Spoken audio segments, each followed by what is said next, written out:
हडपसर पोलिसांनी अनेक गंभीर गुन्ह्यांमध्ये फरार असलेल्या सराईत गुन्हेगार शाहरुख शेख याचा पाठलाग करून अखेर सोलापूर जिल्ह्यातील लांबोटी गावात एन्काउंटरमध्ये खात्मा केलाय।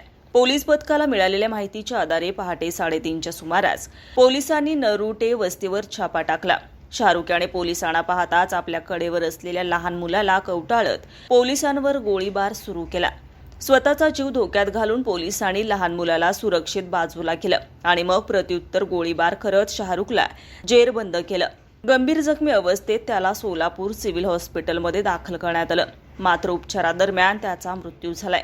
शाहरुख कुख्यात गुंड टिपू पठाण टोळीचा सदस्य होता। त्याच्यावर पुण्यातील काळेवाडी पोलीस ठाण्यात खून, जबरी चोरी, धमकी आणि आर्म्स ऍक्ट खाली अनेक गंभीर गुन्ह्यांची नोंद होती। तो काही दिवसांपूर्वी आपल्या मावस भावाच्या घरी पाहुणा म्हणून आला होता। घरच्यांनाही त्याच्या हालचालींचा संशय वाटला नव्हता। मोबाईल कॉल आणि एटीएम व्यवहाराच्या आधारे त्याचं लोकेशन ट्रेस केल्यावर पोलिसांनी ही कारवाई केली आहे। परिसरातील नागरिकांनी नातेवाईकांनी दिलेल्या माहितीनुसार आरोपी काही दिवसांपासून सतत बाहेरच असायचा आणि रात्री उशिरा परतायचा।